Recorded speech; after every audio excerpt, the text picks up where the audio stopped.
الحمد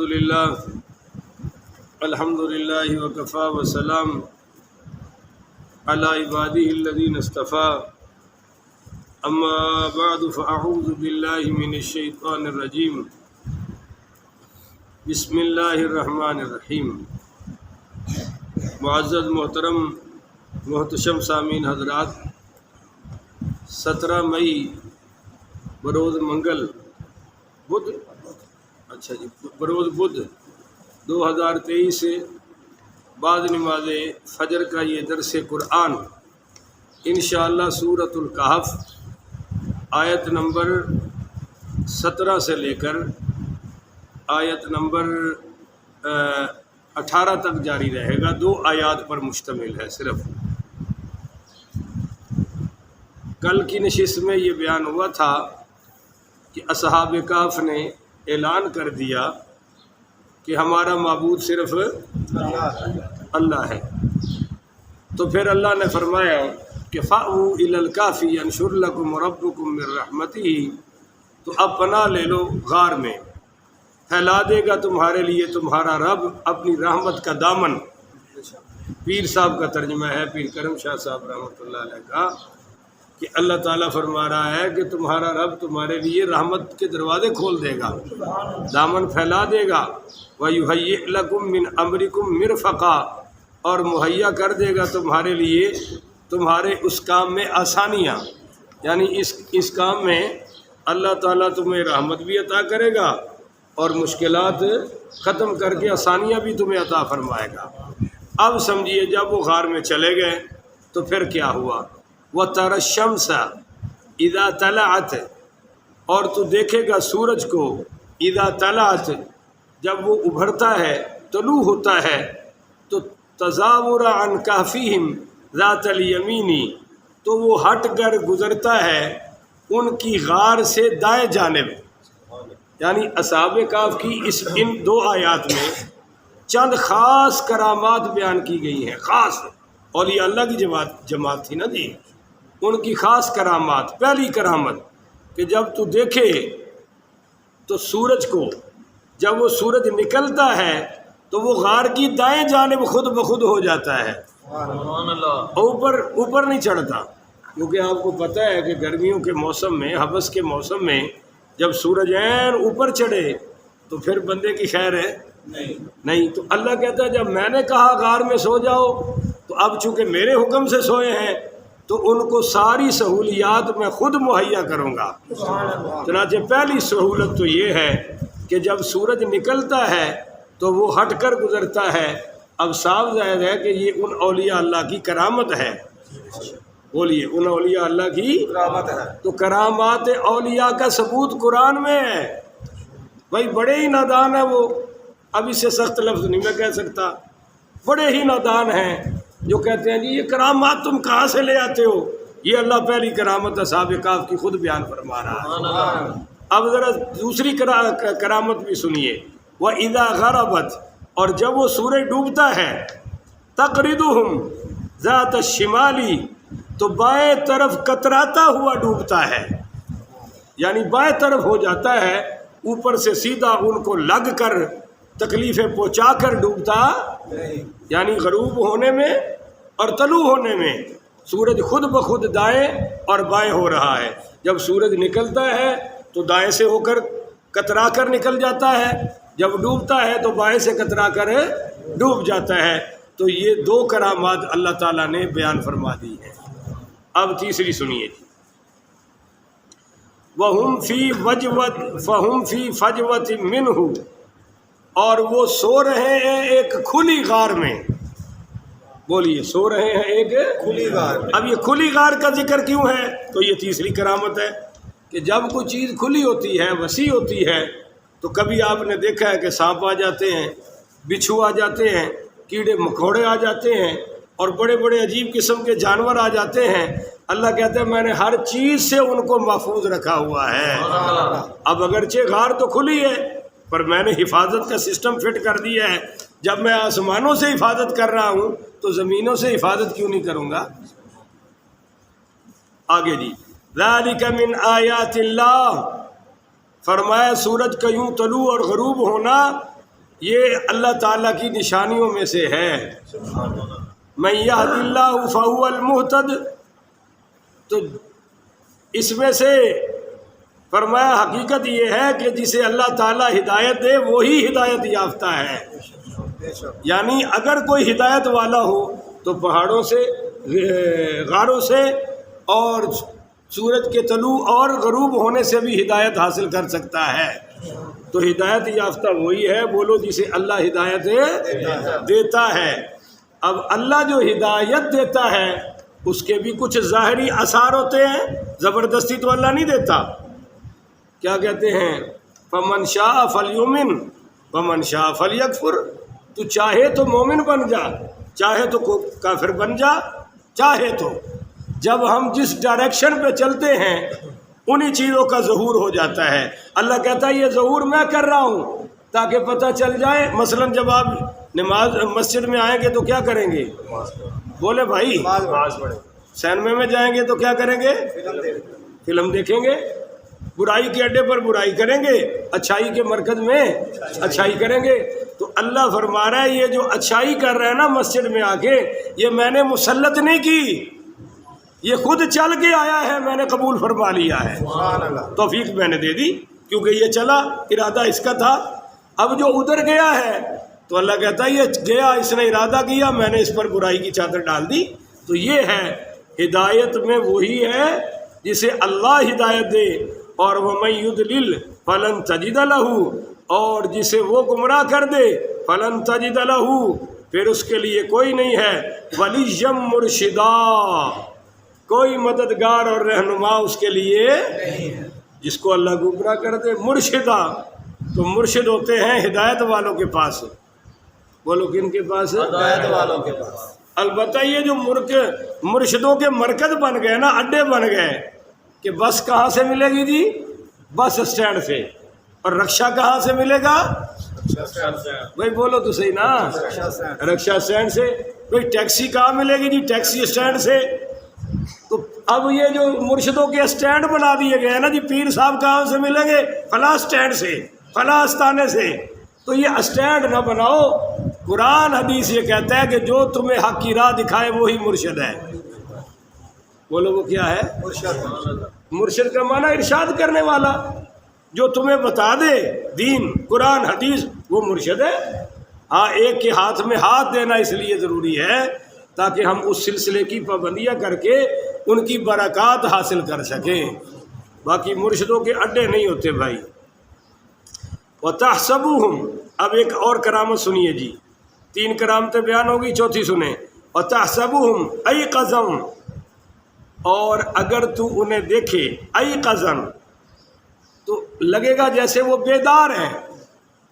بولو جیسے وہ بیدار ہیں، جاگ رہے ہیں. وَهُمْ رُقُودٌ. حالانکہ وہ جاگنے والے. یہ ایقاظ کا واحد یقظو ہے کہ تو دیکھے گا جاگ رہے ہیں، مگر رقود اس کا واحد راقد ہے کہ وہ تو سوئے ہوئے ہیں، حقیقت میں سوئے ہوئے ہیں.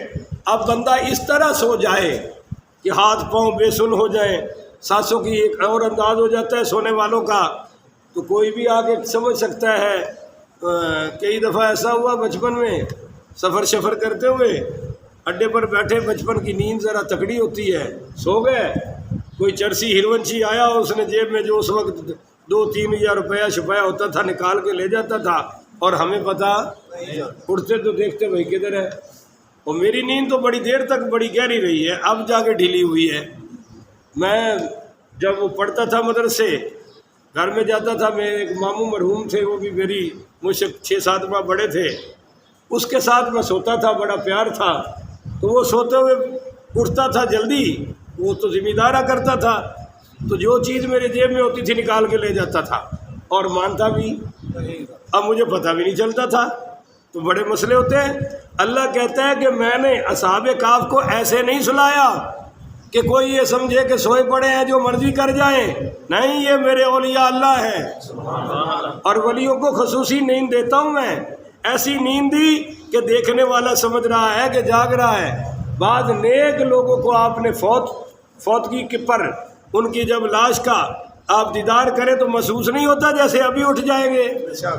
یہ ایک خاص کیفیت ہوتی ہے جو اللہ اپنے خاص بندوں پر ڈالتا ہے.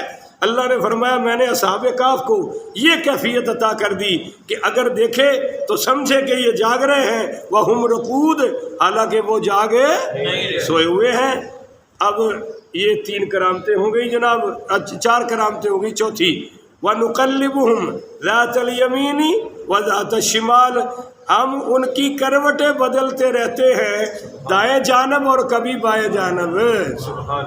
پیچھے یاد ہے کیا سنایا تھا میں نے؟ اللہ نے فرمایا کہ بھائی وہ جب میرے اولیاء اللہ سو گئے نا تو پتہ ہے میں نے ان کے ساتھ کیا کیا. اللہ تعالیٰ فرماتا ہے کہ میں نے ان کو یہ کیا کہ وَرَبَطْنَا عَلَىٰ قُلُوبِهِمْ، ان کے دل مضبوط کر دیے. اور اللہ یہ بھی فرما رہا ہے کہ میں ان کو سوتے سوتے ان کے کانوں پر تھپکیاں دیتا تھا. بولو جی، ان کے کانوں پر تھپکیاں دیتا تھا. جیسے نہیں ماں ہلکا ہلکا ماں ہاتھ مارتی، سو جا سو جا سو جا، اور پھر سوئے سوئے بچے کی سائڈ بھی چینج کر دیتی ہے.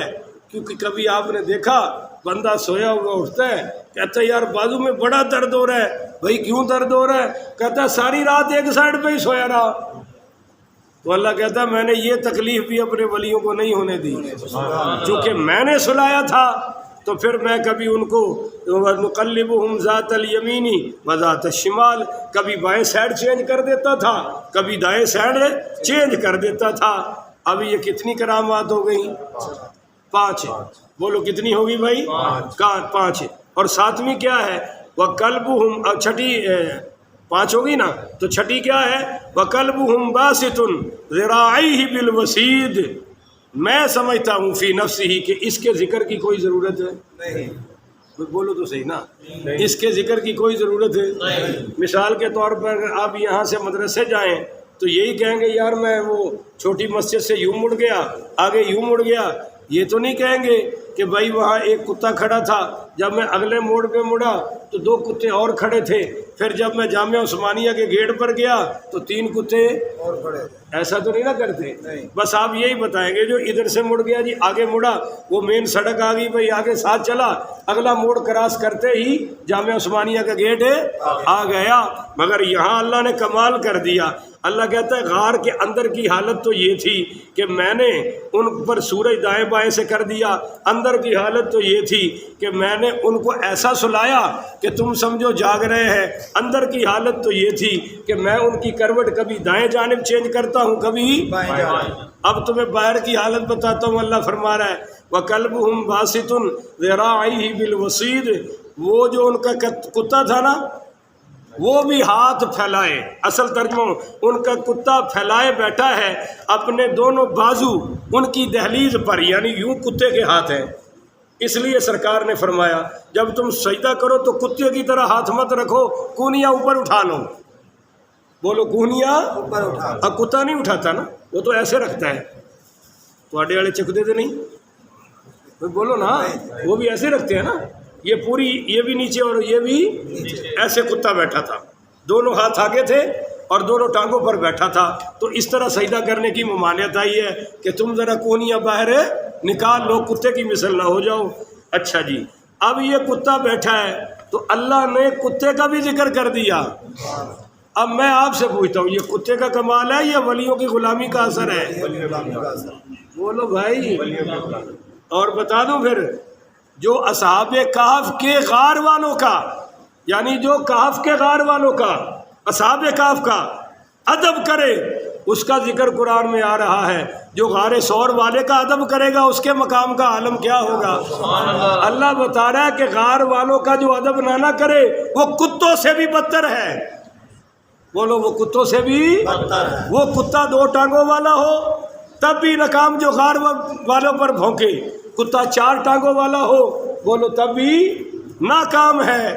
تو غار والوں کا ادب اللہ نے بیان کر دیا. اب یہ جو مشہور ہے میں بھی آپ کو سنا چکا ہوں کہ کتا جنت میں جائے گا، انسانی شکل میں جائے گا، تو یہ کوئی پکی بات ہے؟ بولو تو صحیح نا، یہ کوئی پکی بات نہیں ہے. تو تفسیری روایات ہیں، سارے علماء بیان کرتے ہیں. جو بندی بریلوی آل حدیث میں نے بھی کر دی، پر تحقیق یہ ہے کہ یہ کوئی پکی ٹھکی بات نہیں ہے، کسی واضح صحیح سند کے ساتھ کسی حدیث سے ثابت ہے، قرآن سے تو بالکل ثابت نہیں کہ وہ جائے گا۔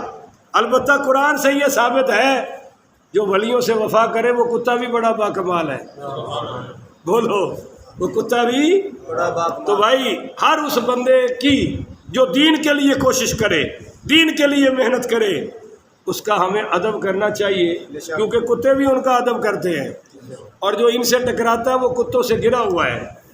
وَقَلْبُهُمْ بَاسِطٌ ذِرَاعِهِ بِالْوَسِيدِ۔ اب ایک کرامت اور سنیے، اگر آپ کہیں سبحان اللہ، سبحان اللہ، ہائے ہائے ہائے ہائے، بڑی مزیدار کرامت ہے یار۔ لَوِ اطَّلَعْتَ عَلَيْهِمْ، اگر تو جھانک کر انہیں دیکھے تو لَوَلَّيْتَ مِنْهُمْ فِرَارًا، تو ان سے منہ پھیر کر بھاگ کھڑا ہوگا۔ بھائی بندہ سویا ہوئے کی کہندے ہو کہ ستا شیر ہوئے تو چوہا بھی اتنے چڑھ جاتا ہے، اگر شیر سو رہا ہوئے تو گدڑ بھی شیر ہے، اس کو بھی پتہ ہے کہ یہ شیر صاحب اب سوئے ہوئے ہیں۔ نہیں سمجھ آ رہی؟ وزیر اعظم تو شیر ہوتا ہے، تو جب کرسی تو لے جائے وہ تو پورا عمران خان ہوتا ہے، سارے ہی ماشاءاللہ پہ گئے، سارے ملک کا ایک ہی مسئلہ ہے کہ یہ سائڈ تے لاؤ، ملک کامیاب ہے، نہ ہوں کوئی مہنگائی رہ گئی، نہ کوئی جناب مسئلہ سارے حل ہو گئے ہیں۔ پاکستان دی ایک ہی مصیبت ہے کہ اس بندے نو چک دیو یا کھڈے لینڈ لا دیو، پاکستان ٹھیک ہے، بلے بلے ہو جائے گا، الیکشن بھی ہو جانے نے، ایک کو رکاوٹ دور کر دیو۔ تو یہ حالت ہوتی ہے، جب بندہ اوپر ہو تو کچھ ہوتا ہے، اور جب سو جائے تو کچھ اور ہوتا ہے۔ فواد چودھری بیچارہ مولویوں کو دھمکیاں لگاتا تھا اور کل خود بھاگ رہا تھا، پولیس ادھر ہے اور ڈبو چودھری ادھر ہے، دوڑ پہ دوڑ لگ رہی ہے، ہاں جی، اور پھر سانس ایسے جیسے گر گیا، اللہ اکبر کبیرہ، پھر بیگم بیچارے کو آ کر لے گئی ہے۔ اللہ دکھاتا ہے کہ دین سے منہ پھیرو گے تو یہی حال ہوگا، اور اگر جب تمہیں اللہ یہ چھوٹی سی کرسی دیتا ہے نا، اس وقت ذرا اللہ سے ڈرتے رہا کرو۔ اللہ کہتا ہے کہ میں ڈر ان لوگوں کا پیدا کروں گا جن کے دلوں میں اللہ کا ڈر ہوگا۔ تو اب یہ اصحاب کہف سوئے ہوئے ہیں، پر اگر کوئی اللہ کہتا ہے تو انہیں دیکھنے جائے تو جیسے دیکھے گا بھاگ کر واپس آ جائے گا، بولو بھاگ کر واپس آ جائے، کچھ کر سکتا نہیں۔ وَمُلِئَتْ مِنْهُمْ رُعْبًا، تو پھر جائیں ان کے منظر کو دیکھ کر ہیبت سے تو بھر جائے، بھر جائے۔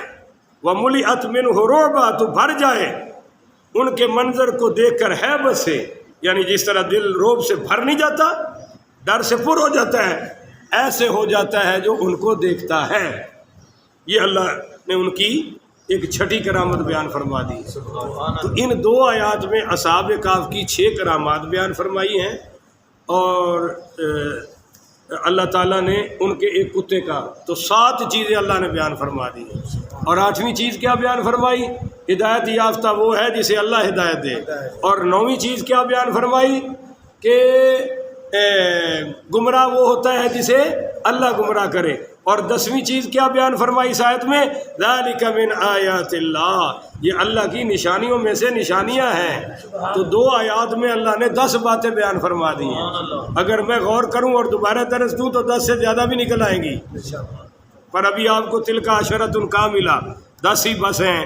تو حضرت ابن عباس پڑھی رضی اللہ تعالیٰ عنہ فرماتے ہیں کہ ہم روم کے علاقوں میں ایک جہادی مہم پر گزرے جس کو غزوہ ذات الدیق کہتے ہیں، اور خلافتی سیدنا امیر معاویہ رضی اللہ، جب واپسی اسی رستے سے گزرے تو حضرت امیر معاویہ رضی اللہ تعالیٰ عنہ نے کہا کہ یار چلو اصحاب کہف کی غار کے اندر چلتے ہیں اور دیکھتے ہیں کہ اندر کی حالت کیا ہے۔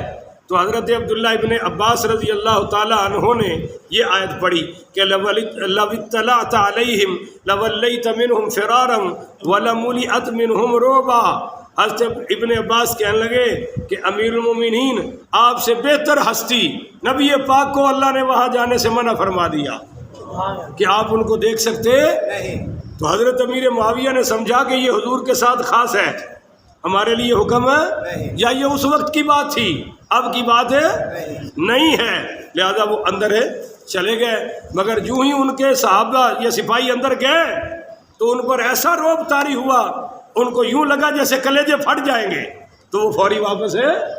تو پتہ چلا کہ یہ ہمیشہ کے لیے ہے کہ اب ان پر کوئی گھر کے اندر جا سکتا، چنانچہ وہی نکلے تھے خود بخود، مگر اندر کوئی گیا اور جا سکتا بھی نہیں۔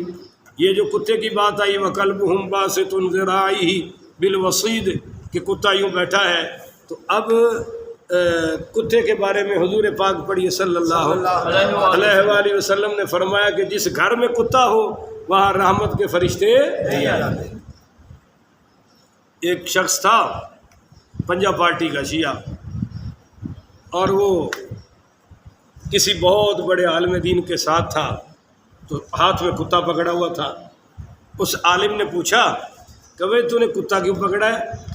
تو کہنے لگا تم مولوی لوگ بیان کرتے ہو کہ جس گھر میں کتا ہو وہاں فرشتہ، میں نے اس لیے پکڑ رکھا ہے کہ موت کا فرشتہ آئے نہ، کتے کو دیکھ کر ہی چلا جائے۔ اس مولانا نے جواب دیا بھائی جو فرشتہ اس کتے کی روح قبض کرنے آئے گا نا وہ تیری بھی لے جائے گا، تو کیوں کتے کی موت مرنا چاہتا ہے؟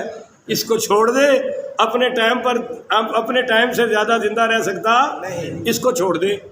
کوئی آپ کو بھی بات سمجھ آئی؟ جس گھر میں کتا رہتا ہو وہاں اللہ کی فرشتے، رحمت کے فرشتے نازل ہیں۔ آج کل لوگوں کو 3 کاف چاہیے، کوٹھی چاہیے، کار چاہیے، پھر کتا چاہیے۔ کوٹھی میں بھی کار ہے، اکاف ہے، اور کار میں بھی بولو تو صحیح، اور ایک ہی کاف ہے، نقطوں والی نہیں ہے، اور کتے میں بھی کاف ہے۔ 3 کاف چاہیے، کوٹھی چاہیے، کار چاہیے، پھر کتا چاہیے۔ اور پھر ماشاءاللہ کتوں کو سیر ویر بھی کراتے ہیں، بچوں کو کرائیں نہ کرائیں، کتوں کی غذا بھی الگ ہے، بچوں کی روٹی نہیں پوچھیں گے، کتوں کی خود کھلائیں گے پلائیں گے۔ تو کتے رکھنے چاہیے، کس لیے؟ میرے نبی کریم نے فرمایا چوکی داری کے لیے۔ نمبر 2 اپنی مال مویشی کی، بھائی بولو تو صحیح ساتھی ہو، اور نمبر 3 شکار کے لیے، سورۃ المائدہ میں ذکر ہے، اور نمبر 4 اپنی کھیتی کی حفاظت کے لیے۔ یہ 4 مواقع ہیں کتے رکھنے کے، اور کی کوئی اجازت ہے؟ یہ ریسوں کے لیے رکھنا، ادھر میں کے دودھ لین جانا سی نا وہ کالے خان دی ویلی چو، ایک ماشاءاللہ چھت تو کتا بول رہا ہے، یعنی اوپرلی منزل پہ، اب بندے نیچے جا رہے ہیں اور کتا صاحب اوپر ہے، اب صاحب ہی کہنا پڑے گا نا، اونچا جو ہو گیا۔ عجیب بات ہے، موٹے تازے کتے بھی یہاں دیکھنے کو ملے ہیں، اور بندے پتلے کتا موٹا، جنہیں سنگلی پھڑی ہے وہ موٹا ہے، وہ ادھر رو کھینچ رہے ہیں، کتا ادھر رو کھینچ رہے ہیں۔ تو ایسے کتوں کے رکھنے کی ضرورت ہے؟ 4 مواقع بیان کر دیے۔ اس کتے کا ذکر کیوں آیا؟ ہو سکتا ہے پہلی شریعتوں میں یہ پابندی نہ ہو، ہماری شریعت میں تو پابندی ہے کہ تم ایسا ویسا نہیں رکھ سکتے، یا اللہ تعالیٰ نے اس کتے کو خاص کر دیا کہ اس نے وفا کی ہے۔